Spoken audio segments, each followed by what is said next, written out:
Hello, good morning. My name is Tomisi and this is AM Chat. Thank you for coming on our show this morning. It's a beautiful Thursday morning and we are excited. We have a lot of things in store. And as usual, we're going to start with thanking God for making it possible for us to be here again today. It's an exciting morning and I'm so excited. The day is bright. Unlike all the Thursdays, today is very bright. There's no rain. The fields are clear and the sky is actually clear and it's a beautiful morning. You know, it's just I'm just excited. I'm just happy.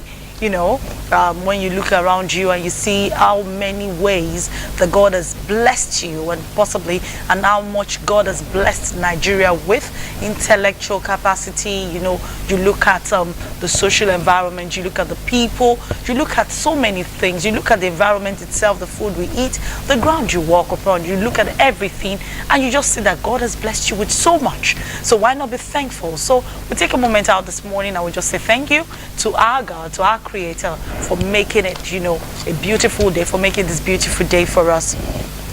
Okay, we're going to go into the newspaper segment and we're going to be looking at about 6 dailies this morning. We have 6 dailies to look at.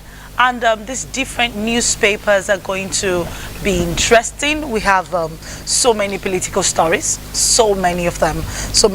And, you know, we're going to be looking at some of the issues from the north, from Adamawa, from Borno, from Bauchi, from Katsina, the flood.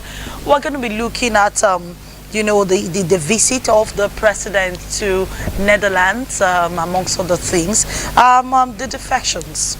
We're going to be looking at the defections from party to party, the alliances, the so many coalitions happening in the political climate in the preparation for 2019 general elections. And we're going to be also looking at the new national carrier.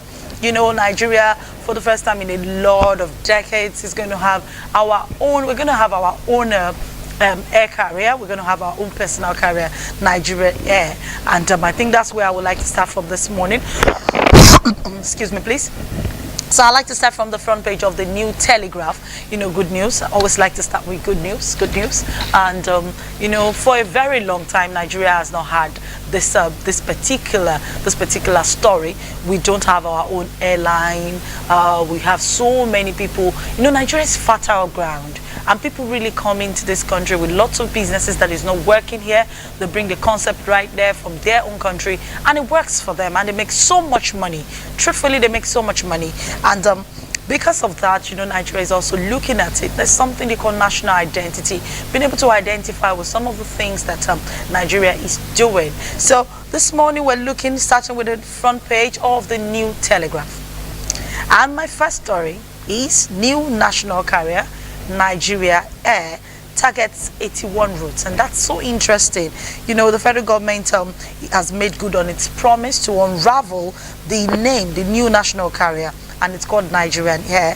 It is also unveiled the logo, which is a wave-like ribbon depicting the nation's flag, and its motto being bringing Nigeria closer to the world. Nigeria Air is scheduled to commence operations December 19, 2018. So before the end of this year, Nigeria Air will be in full operations. And one thing you may not know about this particular initiative is that Nigeria Air is an initiative of the federal government, but in partnership with the private sector. So you may be wondering, oh, we've had our own airline before. What happened to this? What happened to that?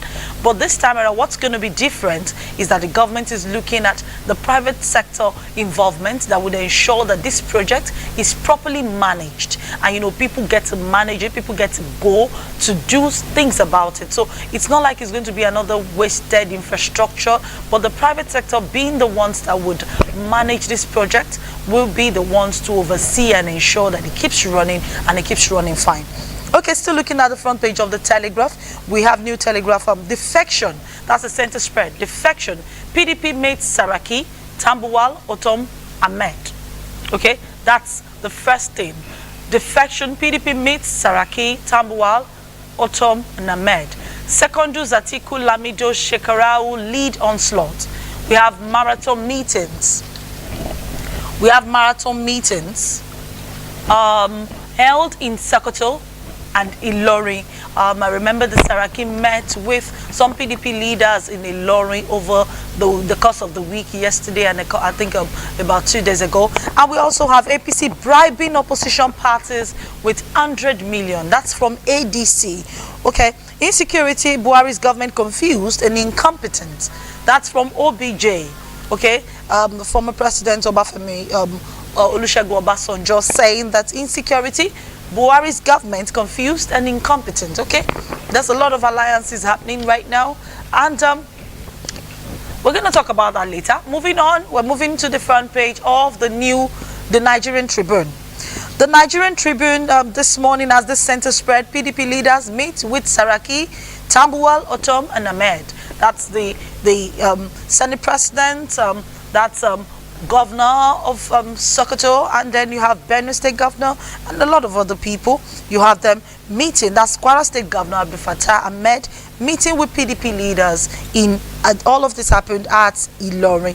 Okay, to the side story, we have police parade suspected kidnappers of Chibok girls. Okay, so that's a breakthrough with the Chibok girls issue that happened a couple of years now. Police parade suspected kidnappers of Chibok girls. Okay, workers to know new minimum wage in August. That's from TUC. And federal government unveils the name logo for new national carrier.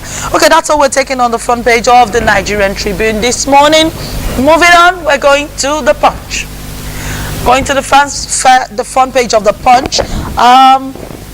Center spread of the front page of the Punch says Buhari's government confused incompetence to stem killings, says Obasanjo. That's the front page of the Punch. Obasanjo still speaking the same story we have on the corner of the New Telegraph. IG must end killing of policemen now. That's from the reps. 4 policemen were killed in Edo State over the week. In the course of the week, in the last couple of days, 4 policemen were killed. Last week we had 8 policemen somewhere in Abuja, and so it's becoming incessant, and the reps are calling that the federal government must stop the killing of police by assassins.